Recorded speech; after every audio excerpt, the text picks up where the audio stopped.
నమస్తే welcome to mega debate నేను సిరాజ్ మొత్తం మీద ఆంధ్రప్రదేశ్ రాజకీయాలు ఒక్కసారిగా హీట్ ఎక్కాయా ఆంధ్రప్రదేశ్లో వైసీపీ వర్సెస్ కూటమి ప్రభుత్వానికి సంబంధించి ఇప్పుడు ప్రధానంగా మద్యం కుంభకోణం అనేది కీలకంగా మారింది ఈ నేపథ్యంలో మద్యం కుంభకోణంలో మిథున్ రెడ్డి అరెస్ట్ తర్వాత ఆంధ్రప్రదేశ్ రాజకీయాలు ఒక్కసారిగా హీట్ ఎక్కాయని చెప్పుకోవాలి ఎందుకంటే మద్యం కుంభకోణంతో వైసీపీకి ఎలాంటి సంబంధం లేదు వైసీపీ నాయకులకు ఎలాంటి సంబంధం లేదు ఇది వైసీపీ నేతల నుంచి వస్తున్నటువంటి వాదన మద్యం మొత్తం వ్యవహారానికి సంబంధించి సిట్ విచారణ జరుగుతుంది కసిరెడ్డి అరెస్ట్ దగ్గర నుంచి మిథున్ రెడ్డి అరెస్ట్ వరకు దాదాపు మిథున్ రెడ్డి అరెస్ట్ తర్వాత ఆంధ్రప్రదేశ్ రాజకీయాలు ఒక్కసారిగా హీట్ ఎక్కాయని చెప్పుకోవాలి ఎందుకంటే చాలా వరకు కూడా మద్యం కుంభకోణంలో 3,500 కోట్లకి పైగా ప్రతి నెల 50 నుంచి 60 కోట్లకి పైగా ముడుపులు అందాయి అదేవిధంగా 13,000కి పైగా కాల్ రికార్డ్స్ కూడా వాటికి అందుబాటులో ఉంది ఈ నేపథ్యంలో సిట్ పూర్తి స్థాయిలో ప్రాథమిక దర్యాప్తు అభియోగ పత్రాలను కూడా నమోదు చేసి కోర్టులో కూడా తెలియజేయడం జరిగింది ఇది టీడీపీ నేతల నుంచి వస్తున్నటువంటి వాదన మొత్తం మీద ఈ సొమ్ము ఎవరికి చేరింది పెద్దిరెడ్డితో ఉన్నటువంటి విభేదాల కారణంగానే మిథున్ రెడ్డి అరెస్టు జరిగిందా లేదా నిజంగా మద్యం కుంభకోణం అటువంటి వ్యవహారం ఏదైతే ఉందో ఇది రాష్ట్ర రాజకీయాల్లో కీలకంగా మారేటువంటి అవకాశం ఉందా బిగ్ బాస్ అనేటువంటి అంశం ఇప్పుడు తెలుగు రాజకీయాల్లో కూడా హీట్ పుట్టిస్తున్నటువంటి నేపథ్యంలో మిథున్ రెడ్డి అరెస్టు తర్వాత నోటీసులు అందుకోబోతున్నటువంటి నేత ఎవరు ఆగస్టు 1 వరకు మిథున్ రెడ్డిని కూడా రిమాండ్ విధించినటువంటి నేపథ్యంలో ఎలాంటి విషయాలు బయటికి వచ్చేటువంటి అవకాశం ఉంది దీని తర్వాత ఎవరి అరెస్టులతో ఈ కథ సుఖాంతం అయ్యేటువంటి అవకాశం కనిపిస్తుంది లేదా విషాదం అయ్యేటువంటి అవకాశం కనిపిస్తుంది ఇప్పుడు రాష్ట్ర రాజకీయాలు ప్రధానంగా ప్రభావితం అవుతుంది మద్యం కుంభకోణం ఇక ఇదే అంశానికి సంబంధించి ఈరోజు మనం మెగా డిబేట్ని ప్రారంభిద్దాం మనతో పాటు డిబేట్లో పార్టిసిపేట్ చేస్తున్నారు చిగురుపాటి ధనంజయ నాయుడు గారు తెలుగుదేశం పార్టీ యూత్ వింగ్ రాష్ట్ర ప్రధాన కార్యదర్శి అదేవిధంగా సాలి వేణు గారు ఈస్ట్ గోదావరి ఎస్సీసీఎల్ వైసీపీ అధ్యక్షులు అదేవిధంగా వీరశేఖర్ గారు ప్రముఖ రాజకీయ విశ్లేషకులు అందరికీ నమస్కారం అండి ఎస్ ధనుంజయ్ గారు మీతోనే నేను ప్రారంభిస్తాను వారేమో మద్యం కుంభకోణానికి వైసీపీకి ఎలాంటి సంబంధం లేదు అంటున్నారు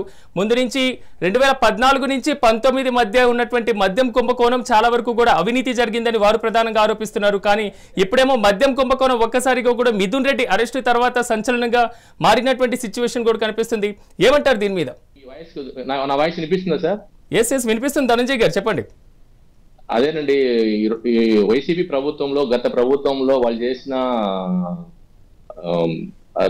లిక్కర్ కుంభకోణం పైన పూర్తి స్థాయి విచారణ జరిపిన తర్వాతనే అందరికి నోటీసులు ఇచ్చి అందరికి వాళ్ళు ఇతర దేశాలకు పోయిన వాళ్ళు కూడా వాళ్ళని 4-5 సార్లు నోటీస్ ఇస్తే గానీ ఎవరు రాలేదు 4-5 సార్లు నోటీస్ ఇస్తే గానీ ఇన్వెస్టిగేషన్ రాకపోయేసరికి అందరినీ లీగల్ గా అరెస్ట్ చేశారు వాళ్ళు A1 రాజకేశ్ రెడ్డి గారు అయినా కానీ మీరు చూశారు A2 వాసుదేవ్ రెడ్డి గారు అయినా మీరు చూశారు సో అందరూ వాళ్ళు ఎక్కడికి అల్టిమేట్ సూత్రధారి పాత్రధారులు అందరినీ కూడా ఒక పథకం ప్రకారం వాళ్ళు ఏదైతే ఆ ప్రభుత్వంలో వైసీపీ ప్రభుత్వంలో లిక్కర్ కుంభకోణం బిగ్ బాస్ కి ఏ విధంగా చేరింది మొత్తం రూటింగ్ మొత్తం కూడా మిథున్ రెడ్డి గారే ఈరోజు చేశారని ఇన్వెస్టిగేషన్ లో కూడా వాళ్ళు చెప్తున్నారు సో యాజ్ పర్ లా వాళ్ళు చేస్తారండి స్పెషల్ ఇన్వెస్టిగేషన్ టీం అనేది ఒక వాళ్ళు లా పరంగా చేశారు కానీ ఇది పూర్తి స్థాయిలో అభియోగాలు మాత్రమే సిట్ దర్యాప్తులో కూడా తేలినటువంటి అంశాలు కూడా అభియోగాలు మాత్రమే ఇది పూర్తి స్థాయి తీర్పు కాదు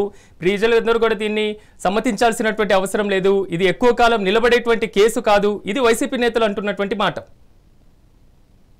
అదే సార్ ఇప్పుడు అభియోగాలు మాత్రమే అయినప్పుడు మరి ఇన్వెస్టిగేషన్ కి అటెండ్ అయ్యేదానికి ఎందుకు ఇతర దేశాలకు పారిపోవాల్సి వచ్చింది ఎందుకు 4-5 సార్లు నోటీస్ ఇస్తే ఇన్వెస్టిగేషన్ కు కోఆపరేట్ చేయకపోతేనే అరెస్ట్ చేయాల్సి వస్తుంది ఇన్వెస్టిగేషన్ కి మీరు కోఆపరేట్ చేయాలి కదా ఎవరైనా కూడా మన దేశంలో రూల్ ఆఫ్ లా అనేది ఉంది కదా ఎవరైనా కావచ్చు ఇన్వెస్టిగేషన్ కి కోఆపరేట్ చేయ మీరు మరి కక్షదామ చర్య అయితే ఇన్వెస్టిగేషన్ కోఆపరేట్ చేయాలి కదా ఎందుకు మరి 4-5 సార్లు బలవంతంగా నోటీస్ ఇస్తే కానీ ఫోన్ స్విచ్ ఆఫ్ చేసి దొరకకుండా పోయిన రోజులు అందరూ ఉన్నారు కదా చూస్తున్నారు కదండి అందరం చూస్తున్నారు రాష్ట్ర ప్రజలు అందరూ కూడా చూస్తున్నారు కానీ సేమ్ టైం వారు కూడా ఒక ప్రధానమైనటువంటి ఆరోపణ చేస్తున్నారు చంద్రబాబు నాయుడు గారి మీద ఉన్నటువంటి కేసులు ఏదైతే ఉన్నాయో ఆయనే బెయిల్ మీద బయట ఉన్నటువంటి సిచ్యువేషన్ కనిపిస్తుంది ఈ నేపథ్యంలో వైసీపీ నేతలను కార్యకర్తలను వారు ప్రధానంగా టార్గెట్ చేశారు ఇది మాజీ ముఖ్యమంత్రి చేసినటువంటి కామెంట్స్ ఎవరు ఏం టార్గెట్ చేయలేదండి ఇది అదే మీరు టార్గెట్ చేశారని చెప్పడం ఈజీ కదా ప్రజలు చూస్తారు ఎవరనేది అల్టిమేట్ గా ప్రజలు డిసైడ్ చేస్తారు కోర్టులు డిసైడ్ చేస్తాయండి మీరే అంటున్నారు కదా ఇది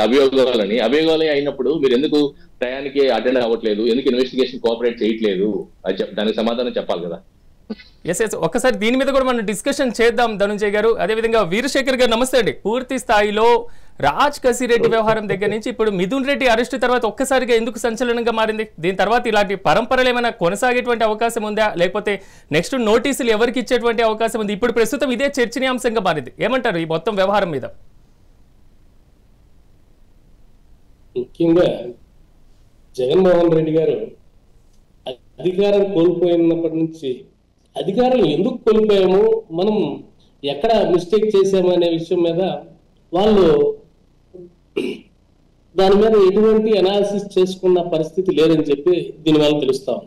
వాళ్ళ వితండ వాదన ఏంటంటే అసలు ఇక్కడ లిక్కర్ సంబంధించిన ఎటువంటి ఇది స్కామ్ జరగలేదు, లిక్కర్ కరెక్ట్ గానే మేము సప్లై చేశాము అనే పరిస్థితి. మరి మీరు లిక్కర్ కరెక్ట్ గా సప్లై చేశాము, వాళ్ళు ఏంటంటే మిథున్ రెడ్డికి దీనికి సంబంధం లేదు, మిథున్ రెడ్డి ఎక్సైజ్ మినిస్టర్ కాదు, లేకపోతే క్యాబినెట్ మినిస్టర్ కాదు, ఆయన ఎందుకు ఇందులో ఇన్వాల్వ్ చేస్తున్నారని చెప్పి వాళ్ళ యొక్క వాదన. వీటన్నిటిని మనం కనుక చూస్తే ఫస్ట్ మొట్టమొదట రాజశేఖర రెడ్డిని అరెస్ట్ చేసిన దగ్గర నుంచి ఆయన అరెస్ట్ చేసిన తర్వాత మొత్తం ఈ లిక్కర్ స్కామ్ లో ఏమేమి జరిగింది, ఎలా జరిగింది, డబ్బులు ఎక్కడికి వెళ్ళిపోయినాయి, అసలు ఏం చేశారు అనేది పూర్తి సమాచారం పోలీసుల దగ్గర ఉంది. దానికి ఎవరు కాదనడానికి లేదు. అక్కడి నుంచే ఈ అరెస్టుల పర్వం, ఎవరిని పట్టుకుంటే ఏమొస్తుంది అనేది మొత్తం అన్ని అరెస్టుల పర్వం మొత్తం ఆ టైం లాగితే మొత్తం అందరూ బయటకు వచ్చారు. కానీ అసలు మేము ఏమీ ఎరగము, అసలు లిక్కర్ స్కామే జరగలేదని గత సీఎం గారు, గత ముఖ్యమంత్రి గారు మరి ఎందుకు ఓడిపోయాము? 151 సీట్లు ఉన్న వైఎస్ఆర్సీపీ ప్రభుత్వం ఇప్పుడు 11 సీట్లకి ఎందుకు పడిపోయింది అనే అనాలిసిస్ చేసుకోలేకపోవడం అనేది ఆ రాజకీయ అవగాహన రాహిత్యమా, లేకపోతే వారి యొక్క అధికారం కోసం వారు తాపత్రయపడే ఈ ధోరణ అని చెప్పి అర్థం కావట్లేదు. అసలు మనం 11 సీట్లు పడిపోయాము, ఎందుకు ఓడించారు ప్రజలు? దాంట్లో మొట్టమొదటిది ఈ లిక్కర్ స్కామే కదా. ప్రపంచంలో ఎక్కడా లేని లిక్కర్ స్కీము ఆంధ్రప్రదేశ్ లో వాళ్ళు గత ప్రభుత్వంలో పెట్టారు. అంటే బ్రాండెడ్ కూడా ఎన్నికల మీద ప్రధానంగా ప్రభావం చూపించిందంటారా? ఖచ్చితంగా ప్రభావం చూపించింది. అక్కడే కదా వాళ్ళు అనాలిసిస్ చేసుకోలేకపోతున్నారు.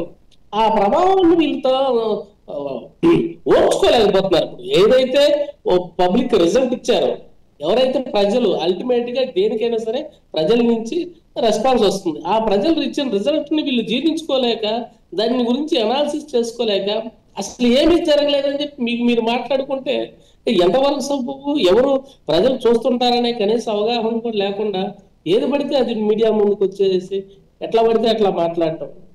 ఖచ్చితంగా ప్రజలందరికీ తెలుసు, ఆంధ్రప్రదేశ్ రాష్ట్ర ప్రజలకి తెలుసు కాబట్టి వాళ్ళు సరైన రిజల్ట్ ఇచ్చారు.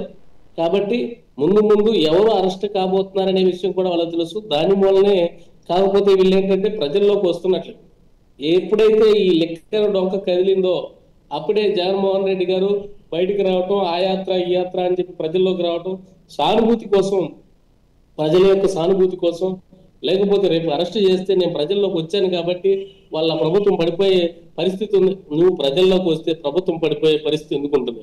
నువ్వు అసెంబ్లీకే రాలేని పరిస్థితిలో ఉంటే ప్రజల్లోకి వస్తే ప్రభుత్వం ఎందుకు పడిపోతుంది? కాకపోతే ఏంటంటే సానుభూతి కోసం రేపు అరెస్ట్ చేసిన తర్వాత నేను ఇట్లా తిరిగాను కాబట్టి నన్ను అరెస్ట్ చేశారు, నేను ప్రజల్లోకి వెళ్తున్నానని, నా మీద నాకు రేపు వీళ్ళకి ఎగనెస్ట్ గా ప్రజలు ఓట్లు వేస్తారని, ఇప్పుడు 4 సంవత్సరాల తర్వాత ఓట్లు వేసే దాని గురించి ఇప్పుడు ఎవరు ఎందుకు కూటమి ప్రభుత్వం ఎందుకు ఆలోచిస్తుంది అనుకుంటారు? ఇదంతా ఒక ట్రాష్. ఎందుకంటే ప్రతిపక్ష పార్టీ అట్లాగే గత ముఖ్యమంత్రి గారు ప్రజల్ని ఇంకా ఏదో మభ్యపెట్టాలనే ధోరణిలో వ్యవహరించడం, తన సంబంధించిన టీవీ ఛానల్, తన సంబంధించిన వారు కూడా ఒక ప్రధానమైనటువంటి ఆరోపణ చేస్తున్నారు. కీలకంగా పెద్దిరెడ్డికి, అదేవిధంగా చంద్రబాబు గారికి పూర్తి స్థాయిలో కూడా కళాశాల డేస్ నుంచి, అంటే కాలేజ్ డేస్ నుంచి కూడా జరుగుతున్నటువంటి విభేదాలు కానివ్వండి, అది మొత్తం కూడా కక్ష సాధింపు చర్యలకు ఈ రోజు వారి నిర్ణయం తీసుకోవడం జరిగింది అంటున్నారు. అందరూ ఈ రాష్ట్రానికి సంబంధించిన వాళ్ళే. ఎవరిని అరెస్ట్ చేసినా, ఏ విషయంలో ఎవరిని అరెస్ట్ చేసినా వాళ్ళకి ఆ నియోజకవర్గంలోనో లేకపోతే ముఖ్యమంత్రి గానో ప్రతిపక్ష పార్టీలోనో ఎవరికోళ్ళకి ఏదో ఒక రైవల్ ఉంటుంది, లేదా ఏదో ఒక సంబంధం ఉంటుంది. దీన్ని తట్టుకోలేక మేము ఎదుగుతున్నామని ఇలాంటి ఆరోపణలు చేసే ముందు అసలు తాముని విశ్లేషించుకొని మనం ఎక్కడ తప్పు చేశాం, ఇలాంటి తప్పు మేము జరగకుండా చూసుకుంటామని ఒక మాట పబ్లిక్ లోకి వెళ్ళి వాళ్ళ క్షమాపణలు కోరితే ఒక మాటతో అయిపోతుంది. అంతేగాని నువ్వు మభ్య పెట్టాలని, ఎవరినో నమ్మించాలని చూస్తే ప్రజలు సోషల్ మీడియాలో చాలా యాక్టివ్ గా ఉన్నారు. మీ పిచ్చి మీడియాలో, పిచ్చి పేపర్, పిచ్చి టీవీలు వీళ్ళు చెప్పిన ఇవన్నీ ఎవరు నమ్మే పరిస్థితిలో లేరు. కాబట్టి వాళ్ళందరూ ప్రతి ఒక్కరికి అన్ని తెలుసు. కాబట్టి వాళ్ళు ఖచ్చితమైన రిజల్ట్ ఇచ్చారు. మనం ఇంకా వాళ్ళ మభ్య పెట్టే దూరంలో ఉంటే వాళ్ళు ఇంకా దీనికన్నా కూడా వీళ్ళు ఇంకా ఇట్లాగే ఉన్నారు కాబట్టి వాళ్ళకి ఇంకా సరైన గుణపాఠం చెప్పే రోజు ముందు ఉంటుంది అని చెప్పి వాళ్ళు తెలుసుకోవాల్సిన అవసరం ఉంది అని చెప్పి నేను అనుకుంటా ఉన్నాను. కాబట్టి ప్రజల్ని మభ్యపెట్టేదానికి మాట్లాడటం కాదు, తమను అనాలిసిస్ చేసుకుని నెక్స్ట్ ఎలక్షన్ కి మనం ఎలా ఫైటింగ్ ఇవ్వాలి, మనం ఎంత నిజాయితీగా ట్రాన్స్పరెన్సీగా ఉండాలి అనే దాని మీద వాళ్ళు కనుక ఒక నిర్ణయం తీసుకుని ముందుకు సాగితే ఖచ్చితంగా మంచి అవకాశాలు ఉంటాయని చెప్పి అనుకుంటాం. ఎస్ ధనుంజయ్ గారు, ఇంకో కీలకమైనటువంటి అంశం కూడా ఇప్పుడు ప్రధానంగా ప్రస్తావించబడుతుంది. మీరు గతంలో హైకోర్టులో బెయిల్ పిటిషన్ వేయడం జరిగింది, సుప్రీంకోర్టులో బెయిల్ పిటిషన్ వేయడం జరిగింది. అవన్నీ కూడా తిరస్కరణకు గురైనటువంటి సిచ్యువేషన్ కూడా మనం చూసాం. ఈ నేపథ్యంలో పూర్తి స్థాయిలో దర్యాప్తునకు సహకరిస్తాం, వారి దగ్గర నుంచి వస్తున్నటువంటి ఒకే ఒక స్టేట్మెంట్ గతంలో ఎన్నో కేసులు చవి చూసినటువంటి సిచ్యువేషన్ కనబడుతుంది. కాబట్టి ఈ కేసు కూడా నిలవదు అంటున్నారు. అదే సార్, వాళ్ళు ఎక్కడ కూడా అంటున్నారు కానీ మేము ఇన్వెస్టిగేషన్ కోఆపరేట్ చేస్తున్నాం అంటున్నారే కానీ ఎక్కడ కూడా అసలు చేయడం లేదు. సుప్రీంకోర్టు హైకోర్టు కానీ క్లియర్ కట్ గా చెప్పడం జరిగింది, ఈ స్కామ్ లో ఖచ్చితంగా మీరు ఇన్వెస్టిగేషన్ కు అటెండ్ అవ్వాల్సిందేను అని హైకోర్టు కానీ సుప్రీంకోర్టులు కానీ మేము జోక్యం చేసుకోబోము, ఇన్వెస్టిగేషన్ టైంలో మీరు ఖచ్చితంగా అటెండ్ అవ్వాలని చెప్పినా కూడా వీళ్ళకి ఇంకా తెలివి రాకుండా మళ్ళీ అట్లే ప్రవర్తిస్తున్నారండి. అది మీరు కేసు నిలబడదో మీకు ఎందుకంటే ముందుగానే మీరు ఎందుకు డిసైడ్ చేస్తారు అని నేను వైసీపీ వాళ్ళను అడుగుతున్నాను. మీరు ఇంకా ఇది జస్ట్ ఇప్పుడే స్టార్ట్ అయిందండి. ఎంతమంది ఉన్నారో దీంట్లో మొత్తం విత్ ప్రూఫ్స్ తో సహా, కాల్ రికార్డ్స్ కాదు, వాట్సాప్ కాల్స్ సుమారుగా కొన్ని వేల కాల్స్ చేశారని చెప్తున్నారు ఇన్వెస్టిగేషన్ లో తెలియనటివి. ఇవన్నీ టెక్నికల్ ఎవిడెన్సెస్ కదా, ఊరికనే కొన్ని వేల కాల్స్ చేశారంట. అండ్ వాట్సాప్ చాట్ మెసేజెస్ కూడా అన్ని ఉన్నాయండి ఇన్వెస్టిగేషన్ లో. This all part of investigation. So మీరు ఇన్వెస్టిగేషన్ పూర్తి కాకముందు ఇది ప్రిలిమినరీ ఇన్వెస్టిగేషన్ జరిగి ప్రిలిమినరీ ఛార్జ్ షీట్ ఫైల్ అయింది. ఈ స్టేజ్ లోనే మీరు మొత్తం కేసు డిసైడ్ చేసేసి చెప్పడం, మీడియా కానీ ఎవరైనా కూడా ప్రజలు కానీ చూస్తున్నారు కాబట్టి ది ప్రజా కోర్టులో ఎవరు ఏందనేది తెలుస్తారు అల్టిమేట్ గా అండి. మనం ముందుగానే డిసైడ్ చేయడం కాదు. కానీ ఇప్పుడు మీరు చూస్తున్నారు ఈ వైసీపీ నాయకులు ఏ విధంగా మీడియాకి ఎక్కి అది నోటికి ఏది వస్తే అది మాట్లాడడం, దాంట్లో భాగంగానే ఇది కూడా మాట్లాడుతున్నారు అంతే. నోటికి ఏది వస్తే అది మాట్లాడడం అంతే. ఇప్పుడు కూడా కొంతమంది అందరికీ వాళ్ళు చేసిన తప్పులు వాళ్ళు వెంటాడుతున్నాయి అంతే అండి. వాళ్ళు చేసిన తప్పులే వాళ్ళు వెంటాడుతున్నాయి అంతే. కానీ ఇందాక వీరశేఖర్ గారు ఒక పాయింట్ చెప్పడం జరిగింది, జగన్ కనుక ఇప్పుడు ప్రజల్లోకి వెళ్తే ఇప్పుడు ఉన్నటువంటి ఈ కేసు వ్యవహారం ఒక్కసారిగా వచ్చి ఈ మధ్యలో అరెస్ట్ పర్వం అనేది కూడా కొనసాగితే దాదాపు కూడా ప్రజల్లోకి వెళ్తున్నారు కాబట్టి అరెస్ట్ చేస్తున్నారు, ఇలాంటి కేసుల్లో ఇరికిస్తున్నారు అనేటువంటి వాదన కూడా వస్తుంది. దాని ద్వారా సానుభూతి పొందొచ్చు అన్నారు. దీనికి సంబంధించి మీరేమంటారు? ప్రజల్లోకి వెళ్ళడం అనేది ఎవరైనా వెళ్ళొచ్చండి, ఎవరైనా వెళ్ళొచ్చు. పవన్ కళ్యాణ్ గారు వెళ్తున్నారు, లోకేష్ గారు బ్రహ్మాండంగా ఆయన చేయాల్సిన ఎక్కువ చేస్తున్నారు. ప్రతి ఒక్కరు ప్రజా జీవితంలో ఒక కార్యకర్త వెళ్ళొచ్చు, ప్రతి ఒక్కరు ప్రజల్లోకి వెళ్తారు. అది కాదండి, ఇక్కడ ప్రజల్లోకి వెళ్ళడం వేలు, ఒక క్రిమినల్ యాక్టివిటీ. గతంలో మీరు చేసిన తప్పులు ఏంటనేది మీరు తెలుసుకుంటే రాష్ట్ర ప్రజలు అందరూ చూస్తున్నారు కదా, మొత్తం ప్రతి ఒక్కటి ఫాలో అవుతున్నారు కదా. సో మనం వాళ్ళు అనడం అన్ని ఊరినే ఆరోపణలు తప్పితే ఇంకేదో ఒకటి అనాలి తప్పితే ఇప్పుడు మీరు చూస్తున్నారు రోజా గారు కానీ ప్రతి ఒక్కరు ఇప్పుడు మరి అందులో ఉన్నప్పుడు మీరు ఎందుకంటే తప్పించుకోవాల్సింది పోవడం. కానీ ఒక క్వశ్చన్ ఇప్పుడు పూర్తి రాష్ట్రం మొత్తం కూడా తిరుగుతున్నటువంటి ప్రశ్న, బిగ్ బాస్ ఎవరు అనేది, బిగ్ బాస్ ఎవరు అనేటువంటి ప్రశ్న ఇప్పుడు ఉంది. టీడీపీ అభిప్రాయంలో ఎవరు బిగ్ బాస్ ఎవరు? బిగ్ బాస్ ఎవరండి? ఇవన్నీ వచ్చేసి ముగ్గురు ద్వారా ఈ రూటింగ్ అంతా, ఈ డబ్బులన్నీ కూడా ఒక పథకం ప్రకారం ఒక అందరికి చేరింది కదా. బిగ్ బాస్ జగన్మోహన్ రెడ్డికి చేరింది. కానీ ఆ పేరు కేవలం కొన్ని సార్లు మాత్రమే ప్రస్తావించబడింది, కొన్నిసార్లు మాత్రమే. ఇప్పుడు ఏదైతే ప్రాథమిక వేయడం జరిగిందో ఛార్జ్ షీట్ దాంట్లో కొన్నిసార్లు మాత్రమే ప్రస్తావించబడింది. కానీ అక్కడ నిందితుడు అనేటువంటి అంశాన్ని ఇలాగ మీరు ఏదైతే ఆరోపణలు చేస్తున్నారో ఈ అంశాన్ని ఎక్కడ ప్రస్తావించలేదు కదా. అదేనండి, ప్రతి ఒక్కటి కూడా ప్రిలిమినరీ చార్జ్ షీట్ లో ప్రతి ఒక్కటి పెట్టున్నారు. ప్రతి ఒక్కటి కూడా కోర్టుకు సమర్పించే ఉన్నారండి. ప్రతి ఒక్కటి పెట్టున్నారు. ఇప్పుడు ఈ A4 ఎవరైతే మిథున్ రెడ్డి ఉన్నాడో ఈయన హవాలా ఎక్స్పర్ట్ అంట. ఎక్కడ సౌత్ ఆఫ్రికా కానీ లేకపోతే ఫారిన్ కంట్రీ నుంచి ఇక్కడ మళ్ళీ హవాలా డబ్బులు రూపంలో కానీ ఇట్లా ఎన్ని విధాలా చేయాలనో అన్ని విధాలా చేర్చిన ప్రధాన సూత్రధారులలో పాత్రధారులు వీళ్ళు కూడా ఉన్నారు. ఎవరు మిథున్ రెడ్డి అయితేనేమి, జగరెడ్డి భాస్కర్ రెడ్డి అయితేనేమి, మన అదే రాజ్ కశ్రెడ్డి అయితేనేమి, వీళ్ళందరూ కూడా పక్కా ప్రణాళిక ప్రకారం క్రిమినల్ యాక్టివిటీ కాకపోతే ఉన్న పాలసీని ఇన్ఫ్లుయెన్స్ చేయాల్సిన అవసరం ఏముందండి? ఉన్నప్పుడు already liquor policy, public policy, liquor policy ఉన్నదాన్ని మాన్యువల్ గా ఆటోమేటిక్ గా ఉన్న పాలసీని అంత సడన్ గా మార్చాల్సిన అవసరం ఏముంది? ఇది పబ్లిక్ ఎంటిటీ కదా, ప్రజాధనం కదండి. ప్రజాధనాన్ని దుర్వినియోగం చేశారా లేదా? అల్టిమేట్ గా ప్రజాధనాన్ని దుర్వినియోగం చేశారా లేదా? ఇప్పుడు పబ్లిక్ పాలసీ ఉన్నదాన్ని పాలసీని ఎందుకు మార్చారు? కానీ ప్రభుత్వ విధానం కదా, ప్రభుత్వం తనకు అనుకూలంగా తన లక్ష్యాలను, ఉద్దేశాలను ఉంచుకొని విధానాల్లో మార్పులు చేర్పులు చేయాల్సినటువంటి అవసరం కూడా ఉంది కదా. ఇదంతా బిగ్ బాస్ కి ఒక ముడుపులు చేరినాయి. రోజుకి ఇన్ని కోట్ల రూపంలో ముడుపులు చేరినాయి, ముడుపులు రూపంలోనే చేరినాయి. దానికోసమే వాళ్ళు పాలసీని వాళ్ళకి ఇది కరప్టెడ్ ప్రాక్టీసెస్ 100% అవినీతితో కూడిన రాజ్యంగా వాళ్ళు 5 ఏళ్ళు పరిపాలించారు వైసీపీ నాయకులను. కాబట్టి వాళ్ళకి ఆ సీట్లు వచ్చినాయి కదండి. 11 సీట్లతో ప్రజలు ఏ విధంగా బుద్ధి చెప్పారో మీరు అందరూ చూస్తున్నారు. వాళ్ళు ఎక్కడ కొట్టినా, ఏ ఊర్లో చూసినా, ఏ మండలంలో చూసినా, రాష్ట్రం మొత్తంలో అన్ని జిల్లాల్లో అవినీతి ఇవే అనండి వాళ్ళు చేసింది. సో దాంట్లో భాగంగానే ఈ రాష్ట్ర వ్యాప్తంగా ఇది ఇంకా ఎంతో మంది దీనిలో తీగ తాగితే డొంక కదిలినట్టు మొత్తం అందరూ వస్తారండి. ఎస్ వీరశేఖర్ గారు, దాదాపు ఇక్కడ ఇంకో ప్రధానమైనటువంటి అంశం కూడా వస్తుంది. డిజిటల్ ఆన్లైన్ పేమెంట్స్ లేకుండా ఏదైతే ఉందో లిక్కర్ అమ్మకాలు జరిగినాయి అనేటువంటి అంశం కూడా, ఇది కూడా ఈ కేసులో మరింత బలాన్ని చేకూర్చింది అనుకోవచ్చా? ఖచ్చితంగా అనుకోవాల్సిన అవసరం. ఎందుకంటే ప్రతి విషయం ఇప్పుడు డిజిటలైజేషన్ అయిన తర్వాత ప్రతి కనీసం టీ అమ్ముకునే వాళ్ళు, లేకపోతే రోడ్డు పక్కన చిన్న 4 కాయలు తెచ్చి పెట్టుకునే వాళ్ళు కూడా వాళ్ళు డిజిటల్ పేమెంట్ తీసుకుంటా ఉండి యాక్సెప్ట్ చేస్తా ఉన్నారు. అట్లాంటిది ప్రభుత్వానికి సంబంధించిన ట్రాన్స్పరెన్సీ ఉండాల్సిన అవసరం ఉంది. ప్రభుత్వానికి సంబంధించిన ఒక వ్యవస్థలో ప్రభుత్వానికి సంబంధించిన డబ్బులు జమ అయ్యే దాంట్లో ఖచ్చితంగా ట్రాన్స్పరెన్సీ ఉండాలి. దీంట్లో ఎటువంటి అవకతవకలకు, ఎటువంటి అనవసర వివాదాలకు తెరతీయకుండా ఉండాలంటే ఖచ్చితంగా మనీ ట్రాన్స్పరెన్సీ అనేది ప్రభుత్వ దాంట్లో ఖచ్చితంగా ఉండాల్సిన అవసరం ఎంతైనా ఉంది. కానీ అలాంటి విషయంలోనే ప్రైవేట్ సెక్టార్లో చిన్న 4 కాయలు అమ్ముకునే వాళ్ళు కూడా, ఆ పూటకి తెచ్చుకునే వాళ్ళు కూడా ఒక డిజిటల్ పేమెంట్ పెట్టుకుంటే ప్రభుత్వానికి ఆ డిజిటల్ పేమెంట్ తీసుకునే అవకాశం లేకపోవటం అనేది ప్రజలందరినీ ఆలోచింపజేస్తుంది. ఖచ్చితంగా ఆ మద్యం కొనుగోలుదారులు ఎవరైతే ఉన్నారో మద్యం వాళ్ళకి పూర్తిగా దీని మీద అవగాహన ఉంది. మొట్టమొదటి నుంచి వాళ్ళని వేధిస్తా ఉన్న పరిస్థితి వాళ్ళు చూస్తా ఉన్నారు. దానికి తోడు వాళ్ళకి కావాల్సిన బ్రాండ్లు, వాళ్ళు పుట్టినప్పుడు మొట్టమొదటి నుంచి ఇప్పుడు దాకా తాగిన బ్రాండ్లు ఏమి అందుబాటులో లేకపోవడం. ఈ ఇన్వెస్టిగేషన్ అనేది ఖచ్చితంగా కొనసాగుతుందండి. ఇది ప్రిలిమినరీ ఇన్వెస్టిగేషన్ మాత్రమే. ఇప్పుడు ఈయన ఎవరైతే గోవిందప్ప బాలాజీ గారిని ఇట్లా ఇంకా కొంతమంది ఎవరైతే ఈ దాంట్లో ఇన్వాల్వ్ అయినారో ఇంకా ఎంతమంది పేర్లు వస్తాయో అది పూర్తిగా ఫర్దర్ ఇన్వెస్టిగేషన్. ఇప్పుడు ప్రిలిమినరీ ఛార్జ్ షీట్ మాత్రమే ఫైల్ అయిందండి.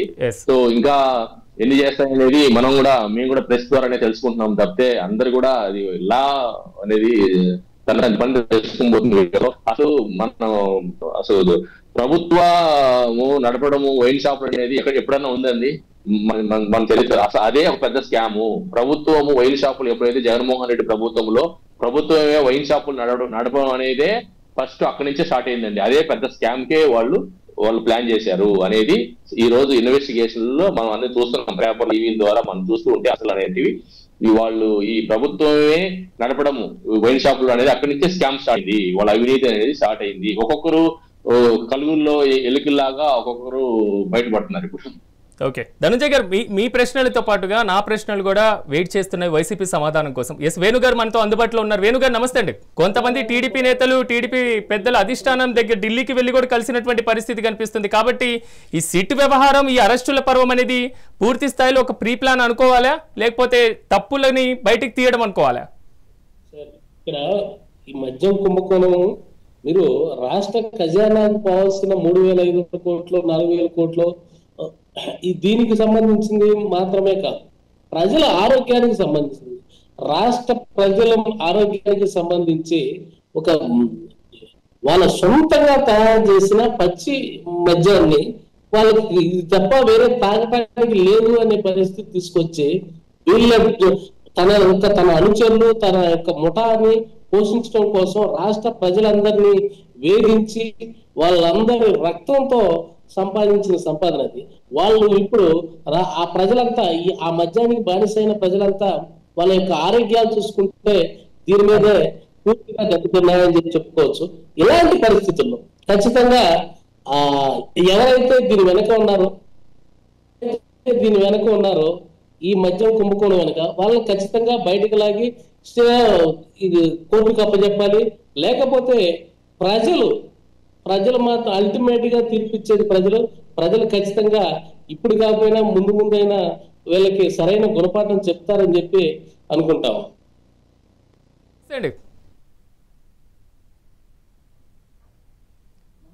వేణుగారు నమస్తే అండి. నమస్తే అండి. వేణుగారు, నా వాయిస్ మీకు క్లారిటీగా వినిపిస్తుందా? వినిపిస్తుందండి. ఇక్కడ ప్రధానమైనటువంటి ప్రశ్న, ఆంధ్రప్రదేశ్లో భారీ కుంభకోణం జరిగింది. వైసీపీ నేతలకి భారీగా ముడుపులు వచ్చాయి. మద్యం కుంభకోణానికి సంబంధించినటువంటి వ్యవహారంలో వైసీపీకి చెందినటువంటి బిగ్ బాస్ కూడా త్వరలోనే బయటికి వస్తారు. ఇది అపోజిషన్ పార్టీ నుంచి, ప్రస్తుతం రూలింగ్లో ఉన్నటువంటి పార్టీ దగ్గర నుంచి, ఇతర దాని అనుబంధ కూటమి సంఘాల నుంచి వస్తున్నటువంటి ప్రశ్న. ఏమంటారు దీనికి? ఏమండి, ఇప్పుడు ఎవరు ఏమనుకున్నా కూటమి ప్రభుత్వం, అది మరి కూటమి ప్రభుత్వమో లేదంటే టీడీపీ ప్రభుత్వమో అది వాళ్ళకే తెలియాలి. ఓకే, అది కూటమి ప్రభుత్వమైనా టీడీపీ ప్రభుత్వం అయినా మొట్టమొదటిగా మిథున్ రెడ్డి గారిని అక్రమంగా అరెస్ట్ చేశారు. ఎందుకంటే వచ్చే పార్లమెంటు సెషన్స్ లో ఈ యొక్క కూటమి ప్రభుత్వం చేసినటువంటి అన్యాయాలు, ఈ కూటమి ప్రభుత్వం చేసిన అరాచకాలు, ఈ కూటమి ప్రభుత్వం నెరవేరని అబద్ధపు వాగ్దానాలను ఎత్తి చూపే విధానాన్ని దేశ ప్రజలంతా కూడా వినడం అనేది వాళ్ళు జీర్ణించుకోలేక ఈవేళ అక్రమంగా అరెస్ట్ చేశారు. ఏమండి, మొట్టమొదటిగా 1,00,000 కోట్లు అని చెప్పారు. అది మళ్ళా 50,000 కోట్లకు వచ్చింది. అది మళ్ళా ఇప్పుడు 3,000 కోట్లకి తీసుకొచ్చారు. రేపొద్దున షార్ట్ షీట్ దాఖలు చేసేటప్పుడు మరి ఎన్ని కోట్లను చూపిస్తారో తెలీదు. ఇంతవరకు మిథున్ రెడ్డి గారిని అరెస్ట్ చేసిన దాంట్లో ఒక్క ఆధారం కూడా సిట్ వారు చూపించలేకపోయారు. మరి ఇవన్నీ చూస్తున్నట్లయితే ఇదంతా కూడా బోటకపు. కానీ ఇక్కడ ఆధారాలు అనేటువంటి అంశాన్ని పక్కన పెడితే మీరేమో పార్లమెంట్ సమావేశాల్లో ఈ కూటమి ప్రభుత్వం యొక్క వైఫల్యాలని ఎత్తి చూపుతారు కాబట్టి దీన్ని అడ్డగించేందుకు వాళ్ళు అరెస్ట్ చేశారంటున్నారు. కానీ దాదాపు 3,500 కోట్ల స్కామ్ ఉంది. నెలకు 50 నుంచి 60 కోట్లు అంటున్నారు. ఇక్కడ 13,000 ఏమో కాల్ రికార్డ్స్ ఉంటాయంటున్నారు. సిట్ ప్రాథమిక దర్యాప్తులోనే ఇన్ని అభియోగాలు మోపినటువంటి పరిస్థితి కూడా కనిపిస్తుంది కదా. ఏమండి, మా జగన్మోహన్ రెడ్డి గారు ప్రెస్ మీట్ పెట్టినప్పుడల్లా ప్రతిదీ కూడా రాష్ట్ర ఆదాయాన్ని బట్టి, ఖర్చు అయిందాన్ని బట్టి, ఖర్చు చేసేదాన్ని బట్టి కూడా కూలంకషంగా ఆయన మాట్లాడి ఒక శ్వేతపత్రాన్ని రిలీజ్ చేయమని చెప్పారు. ఏమంటే ఇంతవరకు కూటమి ప్రభుత్వం ఎంత అప్పు చేసింది, ఆ అప్పు ఎందుకు చేసింది అన్నది ఇంతవరకు శ్వేతపత్రాన్ని రిలీజ్ చేయలేకపోయారు. ఇప్పుడు liquor scam, okay, liquor scam లో ఎవరి ప్రభుత్వంలో అది ఎక్కువ జరుగుతుంది. ఇప్పుడున్న ప్రభుత్వంలో సందుకి కూడా బెల్ట్ షాపులు ఏర్పాటు చేసి ఆ బెల్ట్ షాపుల ద్వారా అక్రమ మద్యాన్ని ఆ మద్యం నాణ్యమైందా ఒక లేదంటే కనుక ఏ మద్యం అమ్ముతున్నారో తెలియకుండా ప్రజలని మత్తుల్లో పెట్టి ఆ మత్తు ద్వారా చాలా అరాచకమైన పరిస్థితులు, ఈ యొక్క గంజాయి మత్తు, మందు మత్తు, ఏమండి హెరాయిన్ మత్తు, మాదక ద్రవ్యాలకి ఈ యూత్ అందరూ కూడా అలవాటు పడిపోయి ఈ రాష్ట్రంలో విచ్చలివిడి అరాచకాలు జరగడానికి కేవలం ఈ యొక్క మద్యమే అని చెప్పి చెప్తున్నాను. గమనించండి, ఏమండి మద్యం మీద మద్యం బాటిల్ మీద ఉంటుంది ఆరోగ్యానికి హానికరం అని చెప్పి. ఆరోగ్యానికి హానికరం అనేది ప్రజలకి అందుబాటులో తీసుకొచ్చి వాళ్ళ ఆరోగ్యాల్ని, పేద బడుగు బలహీన వర్గాల వారు వాళ్ళకి ఆరోగ్యాలని క్షీణింపజేసేలాగా ఈ యొక్క మందు విక్రయాలు విచ్చలవిడి చేసి అక్రమాలు చేసేది. వారు కూడా సేమ్ ఆరోపణలు మీ మీద చేస్తున్నారు. సంపూర్ణ మద్యపానం అన్నారు, కానీ సంపూర్ణ మద్యపానం కాకుండా ఈ రోజు మద్యం కుంభకోణానికి పాల్పడ్డారు. మద్యాన్ని దశల వారీగా తీసేస్తామన్నారు. ఇలాంటి స్టేట్మెంట్లు ఇచ్చి కూడా ఇంత భారీ కుంభకోణానికి పాల్పడ్డారని వారు చేస్తున్నటువంటి ఆరోపణ. ఆ మద్యం ప్రజలకి అందుబాటులో లేకుండా కొంతవరకు తగ్గించే ప్రయత్నం అయితే వైఎస్ఆర్ కాంగ్రెస్ పార్టీ చేసింది. అది ఎందుకంటే ప్రజల ఆరోగ్యాన్ని కాపాడే నిమిత్తం. ఆ మందు షాపులు దూరంగా పెట్టడం ఎందుకంటారు, హైవేలు దూరంగా పెట్టడం వల్ల ఎందుకంటారు, ఈ హైవే నుంచి వచ్చే హెవీ వెహికల్స్ ఆ మందుకు దూరంగా ఉంటే కనుక ఆ కొంత ఈ దూరం వెళ్ళి తీసుకోవడం ఎందుకని చెప్పి కొంత నిర్లక్ష్యం చేసి ముందుకెళ్లే పరిస్థితులు ఉంటాయి. వేణుగారు మీరు చెప్పినటువంటి సమాధానం మీద నేను ధనంజయ్ గారి అభిప్రాయం కూడా తీసుకునే ముందు మీకు ఒకే ఒక ప్రశ్న ఏంటంటే, ఇప్పుడు చాలా వరకు కూడా మద్యం డిజిటల్ మొత్తం కూడా లేదా ఆన్లైన్ ప్లాట్ఫామ్ ద్వారా మనం పేమెంట్ చేస్తూ ఉంటాం. ఎందుకు డిజిటల్ రహిత ఆన్లైన్ లేకుండా పేమెంట్ చేయాల్సినటువంటి అవసరం ఎందుకు వచ్చింది? అలాంటి నిర్ణయం ప్రభుత్వం తీసుకోవాల్సినటువంటి అవసరం ఎందుకు వచ్చింది? ఎక్కడ ఎవరు సార్? గత మద్య విధానంలో చాలా వరకు కూడా లిక్కర్ అమ్మకాలలో డిజిటల్ ద్వారా పేమెంట్ చేయకూడదు అనేటువంటిది కూడా ఒక రూల్ ఉంది. అంత పెట్టాల్సినటువంటి అవసరం ఏమొచ్చింది? ఈ రోజు మద్యం కుంభకోణానికి సంబంధించి ఒక ఆరోపణలు బలోపేతం అవ్వడానికి అదొక కారణంగా మీరు భావించట్లేదా? దేశంలో ఉన్న బ్రాండ్లన్నీ తీసేసి కొత్త రకం బ్రాండ్, ఎవరికి లేని బ్రాండ్ తీసుకొచ్చింది ఎవరు? అండ్ వాయిస్ కట్ అవుతుంది. ఒక్క నిమిషం వాయిస్ కట్ అవుతుంది. వేణు గారు, మా వాయిస్ వినపడుతుందా? ఎస్ వేణు గారు, ఇప్పుడు వినిపిస్తుందా? వేణు గారు, మా వాయిస్ వినపడుతుంది కదా? ఎస్ వీరశేఖర్ గారు, మీరు చెప్పండి. మద్యం తయారు చేసింది ఎవరు? ఆ బ్రాండ్ డైరెక్ట్ గా గవర్నమెంట్ అమ్మాలని చెప్పి తీసుకొచ్చింది ఎవరు? ఎవరి ప్రభుత్వం? ఎక్కడా లేని మద్యం బ్రాండ్లు తయారు చేసి ఇక్కడ ఆంధ్రప్రదేశ్ లో అమ్మటానికి తీసుకొచ్చింది ఎవరు?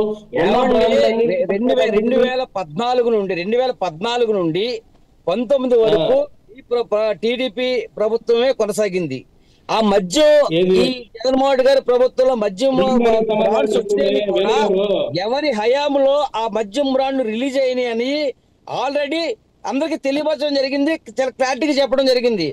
ఏ ఒక్క కొత్త మద్యం బ్రాండ్ లేవు. పాత బ్రాండ్లు ఏమీ లేకుండా రాష్ట్రంలో అందుబాటులో లేకుండా చేసి మీరు తయారు చేసిన మద్యాన్ని ఎప్పుడైనా లైసెన్స్ తీసుకుని ఈ వేళ కొత్త బ్రాండ్లు, ఒక చంద్రన్న బ్రాండు, లోకేష్ అన్న బ్రాండు, ఆ బ్రాండ్లు ఒకటే పెట్టుకోవడం తక్కువైంది. కానీ ఇప్పుడు కొత్త బ్రాండ్లు ఎన్ని తీసుకొచ్చారో మీకే తెలుసు. టెండర్ వేసి లిక్కర్ షాపుల పక్కన బార్ రూమ్స్ ఏర్పాటు చేసి మళ్ళీ కొత్త లైసెన్స్లకి మళ్ళా ఒక సిండికేట్లు చేసి ఆ సిండికేట్లు గా ఏర్పడిన వారు ఎంత ఆర్థికంగా నష్టపోయి వీరశేఖర్ గారు ఒక్క నిమిషం వేణు గారు ప్రధానమైనటువంటి నా ప్రశ్నకు సమాధానం కావాలి. వేణు గారు, నా ప్రశ్నకు సమాధానం కావాలి. ఈ రోజు వారు కూడా ఆరోపిస్తున్నటువంటి పరిస్థితి కూడా అదే కనిపిస్తుంది. వీరశేఖర్ గారు ఒక్క నిమిషం. ఇప్పుడు సంపద సృష్టి అన్నారు. సంపద కదండి. సంపద సృష్టి అంటే అక్రమ మద్యాన్ని విక్రయించి బ్రాండ్ ఇది బెల్ట్ షాపులు మా ప్రభుత్వంలో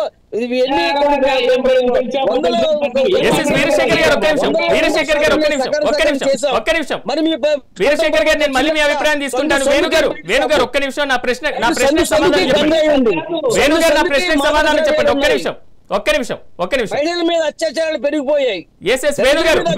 పెరిగిపోయాయి. కారణం ఎవరండి? ఒక్క నిమిషం నా ప్రశ్నకు సమాధానం చెప్పండి.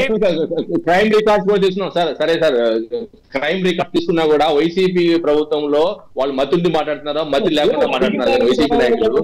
అసలు ఏమన్నా సంబంధం లేకుండా వేణు గారు, వన్ బై వన్ మాట్లాడేటువంటి ప్రయత్నం చేద్దాం. ఎందుకంటే ప్రేక్షకులకి ఏ ఒక్క వాయిస్ కూడా వెళ్ళేటువంటి పరిస్థితి కనిపించదు. ధనుంజయ్ గారు ఒక్క నిమిషం ఉండండి. ధనుంజయ్ గారు, నేను మళ్ళీ మీ దగ్గరకు వస్తాను.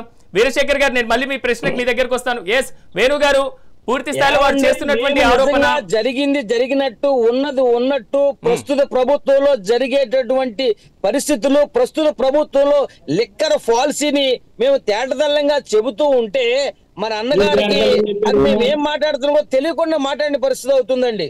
ఆయన నిజంగా గుండె మీద చేసి చెప్పండి, బెల్ట్ షాపులు ఎంత దారుణంగా ఈ యొక్క మద్యం వ్యాపారానికి వాళ్ళ బాబాయ్ గుండె మీద చేశారు. హలో సార్ వినిపిస్తుంది సార్? వినిపిస్తుందండి. ఎస్ వినిపిస్తుంది, చెప్పండి ధనుంజయ్ గారు. అదేనండి, ఎప్పుడు లేని విధంగా ఈ రోజు వైసీపీ నాయకులు అనే కాదు, ఎవరైనా ప్రజలు మొత్తం చూస్తున్నారు. వాళ్ళు ఏ స్థానం ఇవ్వాలనో ఆ స్థానం అయితే వాళ్ళు ఖచ్చితంగా ప్రజలు ముఖంగా చెప్పడం ఏంటంటే వాళ్ళు పత్రాలు అన్ని పత్రికలు అన్నిలో మొత్తం విత్ కాల్ డేట్ కాదు, వాళ్ళు ఎవరు ఎక్కడెక్కడ కలిశారు, ఎవరి ద్వారా చేతులు మారింది, ఎవరి ద్వారా స్కామ్ కాటింది, మొత్తం కూడా అన్ని పనులను అన్ని ఛానల్లోనూ ఇర్రెస్పెక్టివ్ ఆఫ్ అన్నిట్లో నేషనల్ మీడియాలో కూడా వస్తుంది. ఈ రోజు ఈడీ సిబిఐ కూడా డైరెక్ట్ ఆటోమేటిక్ గా ఇన్వెస్టిగేషన్ చేసే పరిస్థితికి వస్తుందండి. ఇప్పుడు ఇది ఒక స్టేట్ గవర్నమెంట్ అనే కాదు, ఇప్పుడు ఢిల్లీ లిక్కర్ స్కామ్ మించి ఇప్పుడు ఏపీ లిక్కర్ స్కామ్ గురించి ఈరోజు నేషనల్ మీడియా మాట్లాడుతుంది.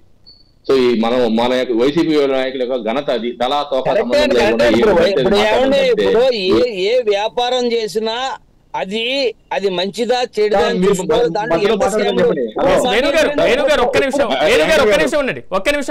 చిన్నమాట చెప్తారు. ఇప్పుడు ప్రస్తుత ముఖ్యమంత్రి గారు ఎలాగొండారంటే బెయిల్ మీద రిలీజ్ అయ్యారు. ఎందుకు అరెస్ట్ చేశారండి? ఆయన స్కామ్ చేశారని, 1,000 కోట్ల ఆయన పేరు మీద కుంభకోణం ఉందని అరెస్ట్ చేశారు.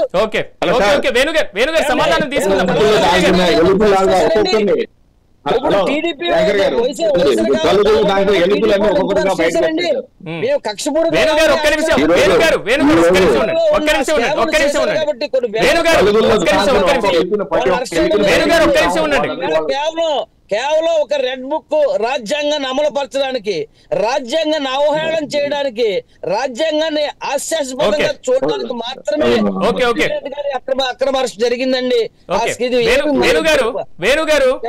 వేణుగారు వారి దగ్గర నుంచి వస్తున్నటువంటి ప్రశ్న కూడా మీరు సమాధానం చెప్పాల్సినటువంటి అవసరం ఉంటుంది. ఎస్ ధనుంజయ్ గారు. ఒక్కొక్క ఎలికిలా సార్, ఇప్పుడు ఈనాడు కదా ఎవరు మన గోవిందప్ప బాలాజీ అనే వ్యక్తి కాదు, కొత్త వాళ్ళందరూ కూడా ఎవరైతే వాళ్ళు మొత్తం వాళ్ళ పిఏలు అందరి పర్సనల్ అసిస్టెంట్లు అందరూ కూడా వాళ్ళ కాల్ డేటా మొత్తం కూడా ఉన్నాయి. ఎవరెవరు అపాయింట్మెంట్స్ తీసుకొని ఎట్లా పాలసీని చేంజ్ చేశారు, వాళ్ళకి కావాల్సినట్టుగా ఎట్లా పాలసీని చేంజ్ చేశారు. ఎప్పుడన్నా గవర్నమెంట్ మద్యం షాపులు కండక్ట్ చేయడం ఉందా అండి? ఎప్పుడన్నా వాళ్ళ పాలసీ వాళ్ళకి కావాల్సినట్టు చేసుకుని వాళ్ళకి కావాల్సిన వాళ్ళు కాంట్రాక్ట్ ఇచ్చారు. అది అవినీతి కాదా? ఆ అవినీతి ఈ రోజు నీకు నోటీస్ ఇచ్చినప్పుడు మీరు రావాలి కదా. ఒక 10 రోజులు 20 రోజుల తర్వాత మీ ఇష్ట ప్రకారం వచ్చేసి ఏది బట్టి అది మాట్లాడేసి ఏదంటే అది మాట్లాడడం కదండి. తోక లేకుండా సమాధానాలు చెప్పడం ఒకటి, అడ్డదిడ్డాలు మాట్లాడడం. ఏం సార్ వాసేకర్ గారు? రైట్ దీని మీద డిస్కషన్ చేద్దాం. ఎస్ వీరశేఖర్ గారు. ఇద్దరి వాదన విన్నారు. ఎక్కడ ఎంత బలం ఉందంటారు? ప్రజలు దేన్ని విశ్వసించేటువంటి అవకాశం ఉందంటారు? పిల్లి కళ్ళు మూసుకొని పాలు తాగి నన్ను ఎవరో చూడట్లేదు అనుకుని దర్జాగా వెళ్ళిపోతున్నారు. అట్లాగే వీళ్ళు మేము చేసేది ఎవరికి తెలియదు, మేము పెద్ద స్కామ్ ఇంత కంట్రోల్ గా ఇంత మాడిఫైడ్ గా చేసాము, పకడ్బందీగా ఒక ప్లాన్ ప్రకారం తయారు చేసి మేము ప్లాన్ ప్రకారం ఇంప్లిమెంట్ చేసాము. మమ్మల్ని ఎట్లా మీరు పట్టుకుంటారు, మమ్మల్ని పట్టుకోవడం మీరు అన్యాయం కదా అని చెప్పి అడగటం కూడా ఒక విచిత్రమైన ధోరణి. తనలా తోక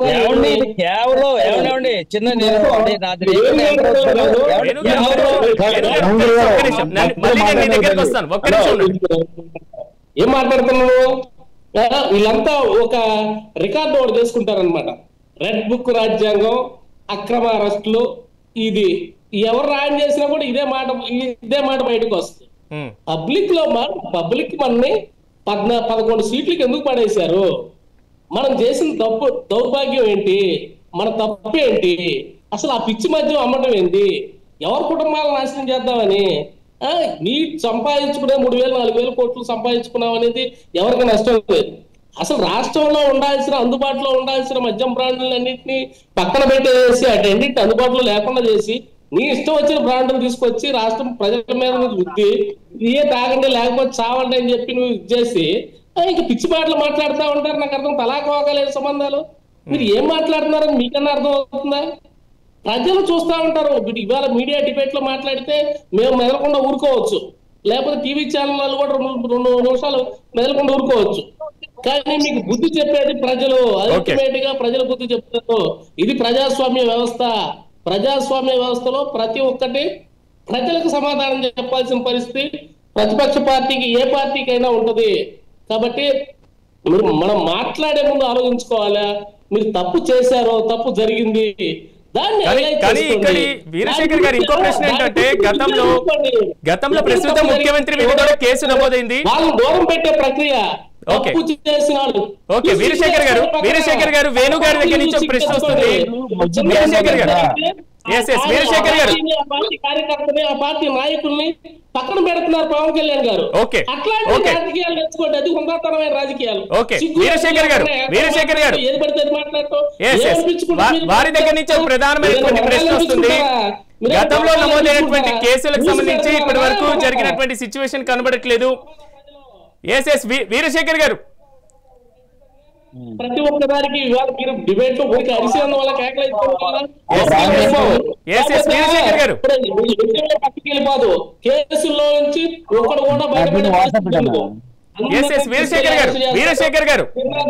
వీరశేఖర్ గారు సమాధానం చెప్పాలా? అడుగుదా ఒక్క నిమిషం వీరశేఖర్ గారు ఒక్క నిమిషం. వీరశేఖర్ గారు నా వాయిస్ వినిపిస్తుందా మీకు?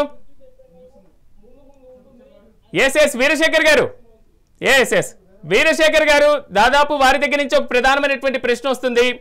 గతంలో ముఖ్యమంత్రి చంద్రబాబు గారి మీద కూడా అనేక కేసులు నమోదైనవి. వాటన్నిటిని కూడా పక్కన పెట్టేసినటువంటి సిచ్యువేషన్, పక్కదారి పట్టించేందుకే ఇలాంటి కేసులు నమోదు చేశారంటున్నారు. ఈ తప్పుడు అరెస్టులు ఎన్ని ఎందుకుంటారు? చెప్పండి, ఎన్ని అనుకోవడం కనుక వీళ్ళు ఏం పనులు తీశారని.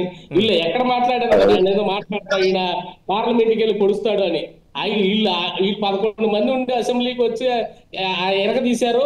ఆయన ఒక్కడెళ్ళి పార్లమెంట్కి వెళ్ళి పగలు తెస్తాడు. ఏం మాటలు అయ్యి చెప్పుకోవడానికి ఎలా?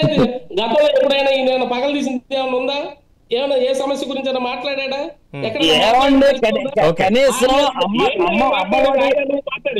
ఏమొచ్చారు ఆయనకి? నీకు చెప్పు, ఏది పిచ్చి మందు అమ్ముకోవడమా? ప్రజల మీద పార్లమెంట్కి వెళ్ళి పగలు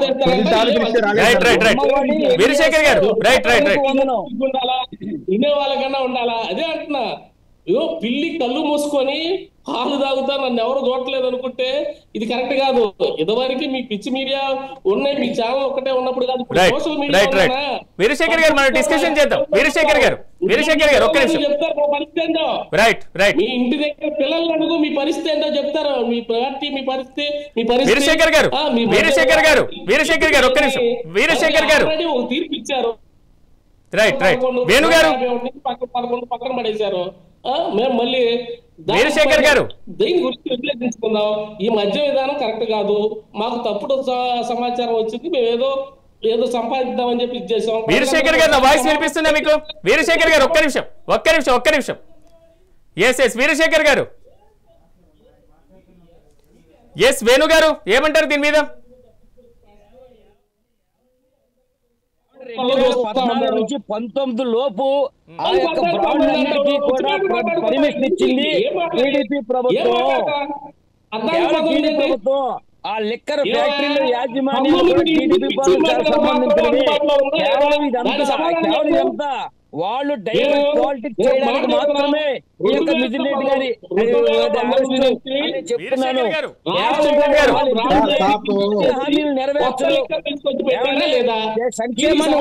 సంక్షేమాన్ని పూర్తిగా వదిలేశారు. ఉచిత ఇసుక అన్నారు, ఒక్కరు కూడా ఉచితంగా తీసుకెళ్లే పరిస్థితి లేదు. అలాగే మాట్లాడితే మద్యం అంటారు.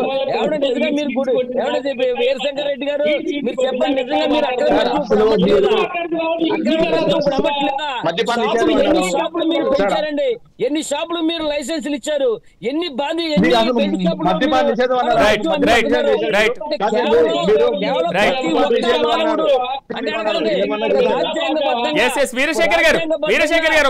రాజ్యాంగబద్ధంగా పౌర హక్కు కలిగిన ప్రతి మగోడు కూడా మీ చేసింది ఆ మద్యం తాగి, ఆ మద్యం మత్తులో ఎన్ని విచ్చలవిడి చేయాలి. ఆ మద్యం మత్తులో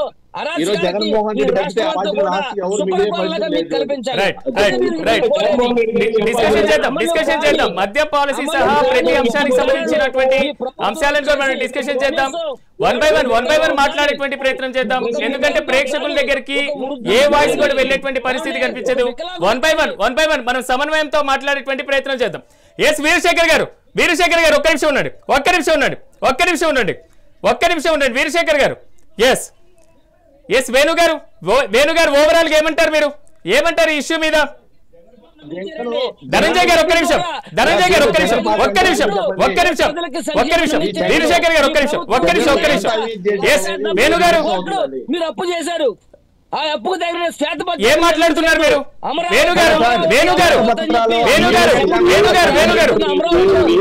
ఏ ఇష్యూని ప్రస్తావిస్తున్నారు మీరు? వినండి, ఒక్క నిమిషం వినండి.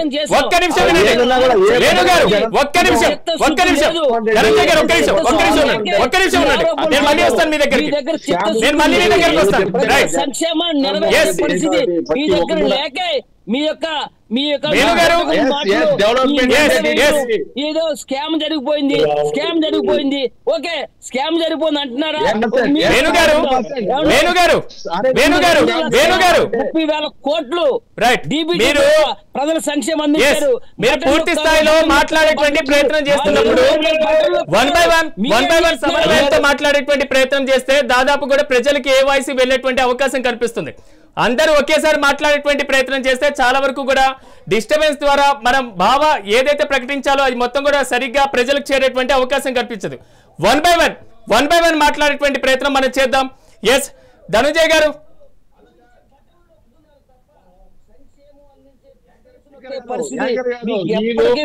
వేణుగారు ఒక్క నిమిషం ఉండండి. వేణుగారు ఒక్క నిమిషం మీరు మీట్లో పెట్టండి.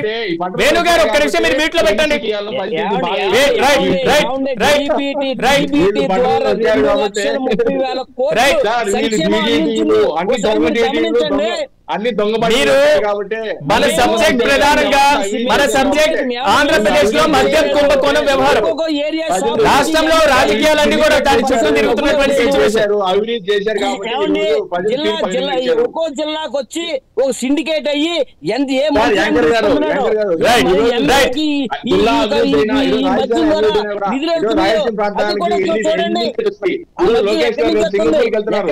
రాష్ట్ర అభివృద్ధి సమస్యల మీద మీరు మాట్లాడేటువంటి ప్రయత్నం చేస్తే ధనంజయ్ గారు మీరు రాష్ట్ర అభివృద్ధి మీద మాట్లాడేటువంటి ప్రయత్నం చేస్తున్నారా? మద్యం కుంభకోణ వ్యవహారానికి సంబంధించి ప్రయత్నం చేస్తున్నారా? దేనికి ప్రయత్నం చేస్తున్నారు? ఏం మాట్లాడుతున్నారు?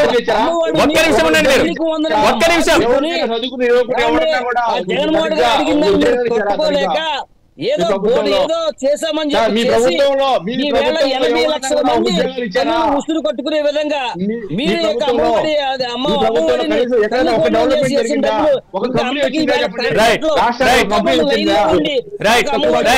మాకు అమ్మఒడి రాలేదు అంటున్నారండి. ఓకే, అది కూడా గమనించండి. అమ్మఒడి 10 ఒకరికి ఇచ్చావు, అమ్మఒడి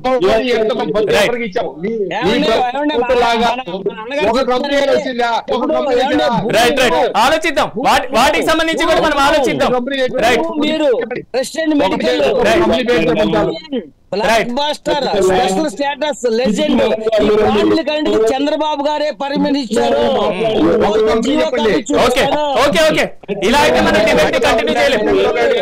అయితే మనం డిబేట్ కంటిన్యూ చేయలేము. మీరు మాట్లాడేటువంటి విషయాలు రాష్ట్ర సమస్యల మీద, ప్రధానమైనటువంటి ఇతర అంశాల మీద దీని చుట్టూ తిరుగుతుంది కానీ మన ఎజెండాలో ఉన్నటువంటి మద్యం కుంభకోణ వ్యవహారం ఎక్కడ కనబడట్లేదు. ప్యానెల్ లో ఉన్న మెంబర్స్ అందరూ కూడా దయచేసి సహకరించాలని కోరుతున్నాను. ఒక్క నిమిషం ధనుంజయ్ గారు ఒక్క నిమిషం ఉండండి. డిబేట్ ని మనం క్లోజ్ చేసే ముందు క్లారిటీగా మీ అభిప్రాయాన్ని చెప్పేటువంటి ప్రకటన చేస్తారా లేదా డిస్కషన్ ని క్లోజ్ చేద్దామా? సంక్షేమాన్ని పక్కన పెట్టి చాలా వరకు కూడా